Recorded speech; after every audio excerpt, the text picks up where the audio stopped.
Hi, this is Rod Bryant. I am here today for another session. This is going to be session 9 at festivals. I apologize for the quality of the audio for the last at least 2 or 3 classes. We've been having some problem with the wireless lavalier mic that I'm wearing, and God willing, we've fixed the problem. Today we're going to be talking about the festivals of Sivan and Av. Now, the next important holidays is Shavuos, which is on the 6th of Sivan. Now, for Jews, Shavuos is primarily the Zaman Matan Torah, the time of the giving of Torah, or Matan Torah. However, for Noahides, it carries a different, yet quality important connotation. Now, in this session, we're going to look at Shavuos and the remaining holidays of the year from a Noahide perspective, and I'm sure that you're very interested. Now, the Noahide covenant and man is going to be focused on here. Now, to understand the Noahide significance of Mount Sinai, we must place it within the context of God's historical relationship with man. When God created man, he did with a number of hopes and expectations. However, God also gave man free will. And by giving man free will, God also gave man the ability to disappoint him, as well as to please him. As a result, the God-man relationship is never a static one. It is constantly in flux as man provokes God, and God responds, and God provokes, and man responds with tshuva. And the history of mankind since the beginning of creation is a chronicle, really, of this dynamic relationship and evolving relationship.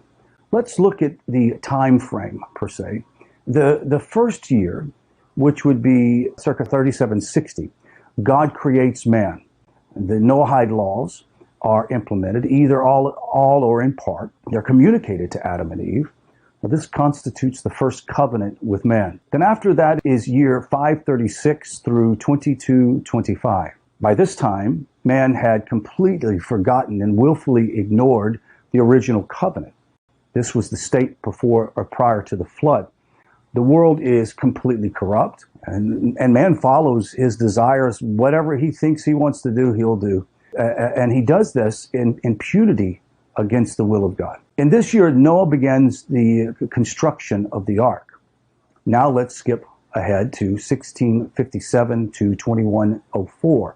Noah and his family had remained in the ark for a full solar year. This means after the flood or after the rains began to fall, they were in the ark for a year. And this would be a really interesting study for those of you who are very new to Torah Judaism and to Torah understanding.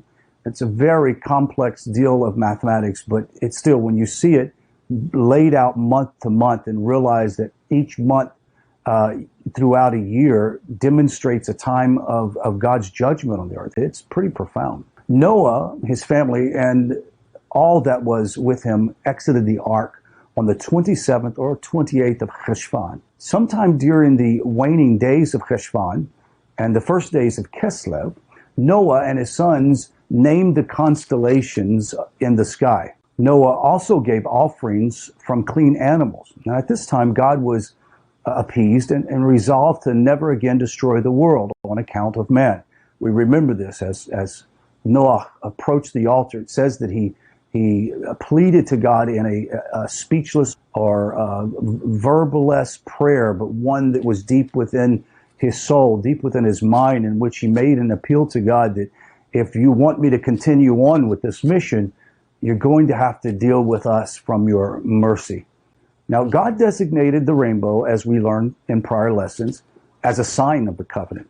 God also commanded, and according to some, only modified the last 7 universal laws. The commandment against eating meat from the limb of a living animal. Prior to this, mankind did not eat the limb of an animal, or did not eat animals.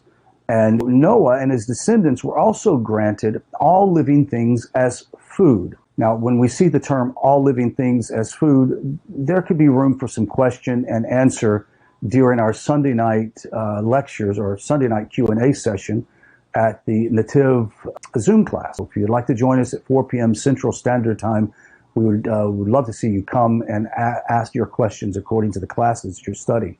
Now, we're going to go on just a little bit more to 1996 to 1765. With only a few hundred years, the world had actually fallen back into idolatry, and with the exception of a very few individuals, the Noahide laws had become forgotten. In this year, the peoples of the world were dispersed and their languages mixed as a result of the Tower of Babel.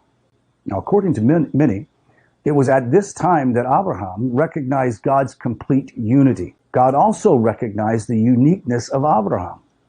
God's relationship with Abraham ascended as the world fell deeper and deeper into idolatry and immorality. Therefore, God chose to make a new covenant with Abraham alone. In this year, the Bris Bein Habasarim, the covenant of the parts, is made with Abraham. This covenant of parts had mainly to do with the covenant that God would give Abraham's descendants the land of Israel. Now, in 2048, 1714, the covenant of circumcision is made with Abraham. 4 to 1677, Abraham and Isaac, his 36 or 37-year-old son, were tied to the altar. It's called the Akedah, the binding of Isaac. Now, the special relationship is further established with God from this very act. 85 to 1576, Yaakov's dream of the ladder.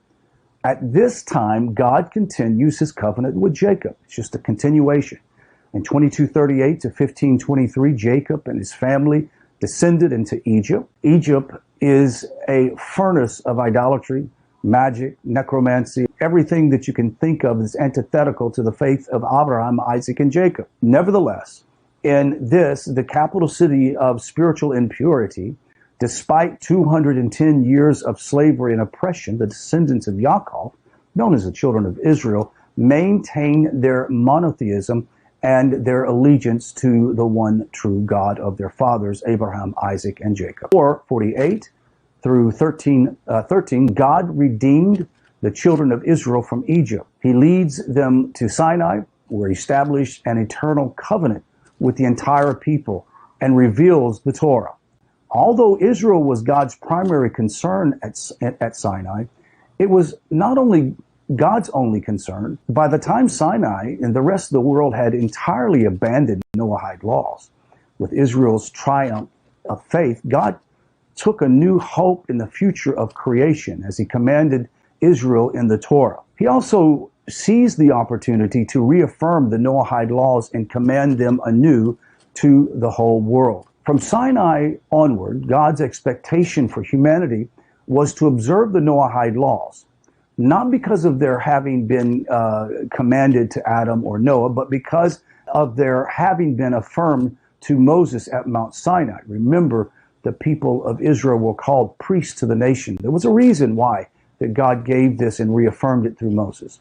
From this time onward, the Noahide laws were to be bound up with and subject to the interpretation and the study of Torah as revealed and entrusted to the Jewish people. Although the 7 Noahide laws were commanded to the world in the times of Noah and Adam, as part of God's evolving relationship with men, their final form was established at Sinai. For Noahides today, Sinai is the origin and purpose and motivation for keeping the Noahide laws.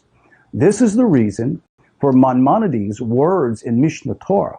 He states, all who accept the Sheva Mitzvot, the 7 laws, and are careful to observe them are called the pious people of the world, and they have a share in the world to come. This is provided that one accepts and observes them because they were commanded to him by the Holy One in his Torah and reaffirmed by Moshe. However, one who observes them based on the intellectual reason alone is neither called a ger toshav nor a pious person of the world.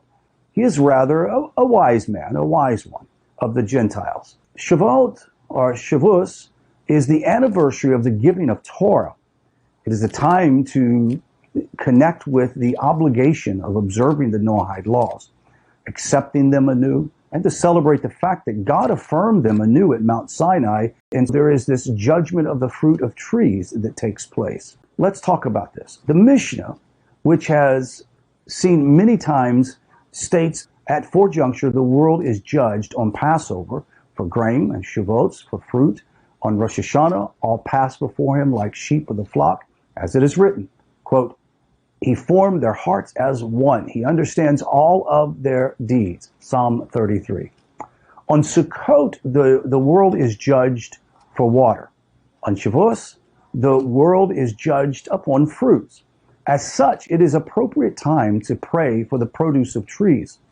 Observance of Shavuos, or Shavuos, actually begins at nightfall on the preceding evening. Now, there is a custom to decorate the synagogue with greenery and flowers in commemoration of the revelation of Sinai and at the mountain, full of greenery.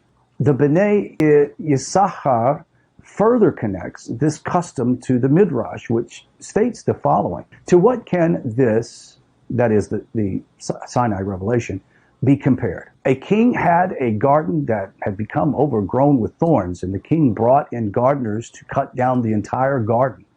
Just then the king saw a single rose blooming, and he said, for the sake of this rose, let the entire garden be saved. Likewise, Hashem declares in the merit of the Torah, the entire world shall be saved in the giving of Torah to Sinai. God took renewed hope in the world. This is affirmed by the fact that the Noahide laws were commanded to the world at Sinai. It is therefore appropriate for Noahides to decorate their places of worship or their home for the holidays in accordance to this Midrash and the other seasons that we have stated. Since this is the anniversary of God's affirmation of the Noahide laws to the world, this is appropriate time for both the individually and community accept and affirm the Noahide laws. This acceptance does not require a beis din or a witness, but may be done individually or personally. There is actually no set text as an acceptance. Indeed, Maimonides states that this is a matter entirely dependent upon the heart of the individual. However, should one wish to make a public declaration of his faith, there is a following text that is suggested, and it reads as this. If you'd like to follow along in your notes or make a copy of this and you haven't made this declaration, this is a great way to do it. It states, I accept upon myself the 7 commandments of the children of Noah, including the general and specific prohibitions of idolatry, murder, theft, sexual immorality, blaspheming, eating of flesh torn from a living animal, and the general and specific commandments to establish a system of justice as commanded to Noah, Adam, and their descendants by the mouth of the Holy One, blessed be He, Creator of the universe, as reaffirmed and transmitted by His servant Moshe at the giving of the Torah at Sinai. Isn't that beautiful? Now then, prayer should be expressed, the desire that the entire world acknowledge the revelation at Sinai and come to accept the Noahide laws. As a matter of fact, this should be the prayer of every Noahide. Each night they go to bed and each morning they wake up, is that the nations would accept the Noahide laws and come to know the one and true creator of the universe. Prayers also include petitions for favorable judgment upon the produce of the trees. There is a Jewish custom to remain awake for the entire night of Shavuos. Have you heard this? Studying Torah in anticipation of the arrival of daybreak. There are a number of reasons for this custom, many of which connect directly to events relevant to Israel. The Magen Avraham, for example, explains it this way. It says the Zohar says that the early pious ones would stay awake all night at Shavuos and learn Torah. Nowadays, our custom is for most learned people to do. Perhaps the reason is based on the fact that the Israelites slept all night long and God had to wake them up when He wanted to give them the Torah at Sinai, as it says in the Midrash, and therefore we must repair this. That is, repair the problem of sleeping through the night when Hashem wanted to give the Torah. The Midrash records that Israel overslept in the morning of receiving the Torah. And for this reason, the purpose of the Magen Avraham, the Jews remain awake all night on Shavuos. However, the Zohar also records another reason for this custom. Rav Shimon used to sit and learn Torah all night when the bride joined with their spouse. it is taught that the members of the bride's entourage are obligated to stay with her throughout the night before the wedding with her spouse, to rejoice with her to those perfections, that is, the tikkunim, by which she is made perfect. They should then learn Torah and the prophets and writings and homilies on the verses and the secrets of wisdom, for these are her perfections and adornments. As we say, the reason why the relation between the wedding party and Sinai is that Hashem was there was going to have a chuppah, and there was going to be a consummation of the relationship between Israel and the Blessed One. It says that she enters with her bridesmaids and stand above those who study. For she is radiated by them and rejoices in them all night.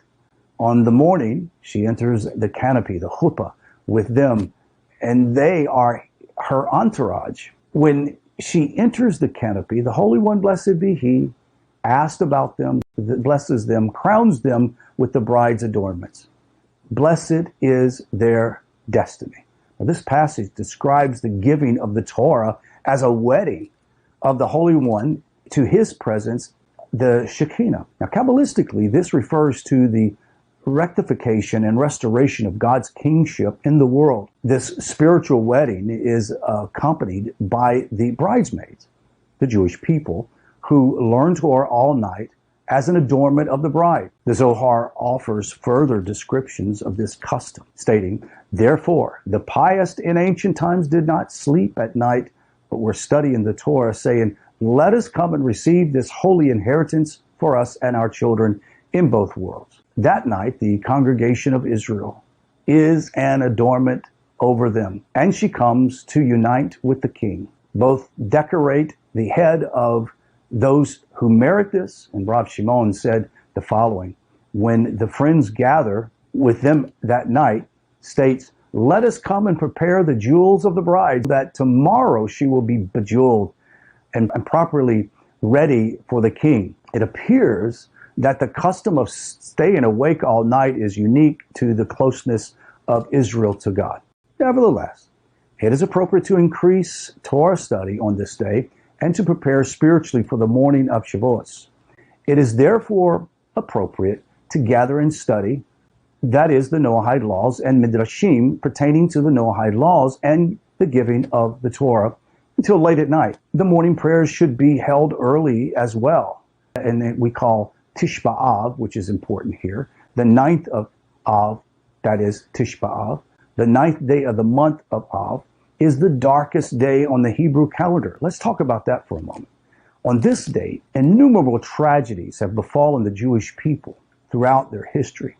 Most importantly, both of the holy temples were destroyed on this day, about 500 years apart. However, this day was fixed as a time of mourning long before, while Israel still wandered in the wilderness. The Lord spoke to Moses, saying, quote, send out for yourself men who will scout out the land of Canaan, which I am about to give the children of Israel. You shall send one man, each for his father's tribe. Each one shall be a chieftain in their midst. Moshe sent them from the desert of Paran by the word of Hashem. All of them were men of distinction. Now they were heads of their children of Israel. Now they returned back from the scouting of the land at the end of a 40-day period. They brought with them back a report as well as to the entire congregation. They showed them the fruit of the land. It was marvelous, humongous fruit. They spread an evil report with this great find about the land. They spoke what we call Lashon Hara. They said, telling the children of Israel, the land we passed through to explore is a land that consumes its inhabitants, and all the people we saw in it are men of great stature. The entire community raised their voices and shouted, and the people wept on that night. The Midrash continues on to explain that God, upon hearing his people weep, said, since you have cried on this night for no reason, I will give you a reason. Because of the Lashon Hara, the evil speech that was perpetrated on this day against the land of Israel, the 9th of Av became a designated day of sadness for all future generations. Let's examine the Jewish observance of Tish B'Av. Tish B'Av the ninth day of Av, is the day of mourning for the Jewish people, not only for the temple, but for all the tragedies in their history. Although a Holocaust Memorial Day has been recently established, it is not acknowledged by most observant Jews. Rather, they remember the Holocaust among all other tragedies on Tisha B'Av. This is because Tisha B'Av is the root, the source of all of these tragedies. On this day, Jews fast from sundown until after sundown. Additionally, they gather in the synagogues and recite laments while seated upon the floor. There is a number of observants expressing mourning that are kept as well. For example, Jews do not greet each other on this day. Additionally, they do not wear leather shoes or bathe. For Noahides who do not share this tragic history of the Jewish people, they cannot relate to much of the meaning of this day. However, Noahides do share in the most fundamental concern for the day, the mourning and the destruction of the Holy Temple.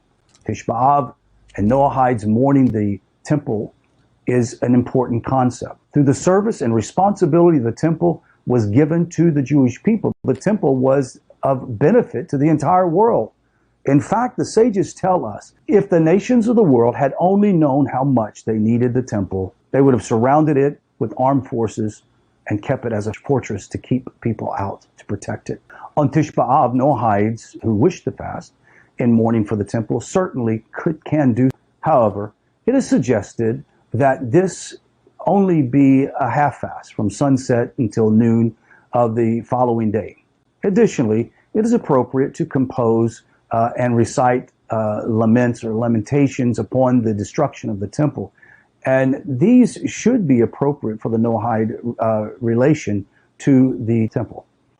Here, let's look at the point of action, what we call the Noahide Kinos. The Jewish laments for Tisha B'Av, called Kinos, are mostly relevant only to Jewish history and the Jewish experience. It is appropriate for Noahides to compose their own Kinos, that is, laments for the day. These should be recited both at night and in the morning prayers.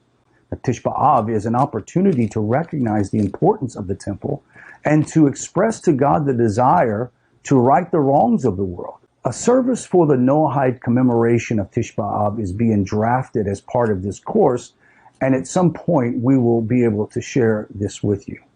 With this knowledge of this class, we learned that these two very important days, though seem to speed by very quickly, are very important not only to the Jewish people, but to the Noahide. I would like to add one caveat to this class, and that is many Noahides who have made the decision to leave their religion have also cut themselves off from many of their friends and family, not because they wanted to, but because their family has rejected them. They've known a lot of loneliness and suffering. Some people have even lost their jobs over their separation from their religious beliefs to accept the one God of Abraham, Isaac, and Jacob as their spiritual teacher. When they have done that, they have also suffered greatly because of this. Nowhere near the Jewish people. However, the Noahides have a great affinity and love for the Jewish people, and they're very cognizant of the suffering that the Jews have gone through over all these many centuries. If you'll ever find, and for those of my Jewish friends that will be taking this course, you will find that a true pious individual of the nations truly loves Hashem, truly loves the Jewish people, and wants to see the restoration of his holy temple. That concludes this class. Until next one, we'll talk to you later. Leitrot.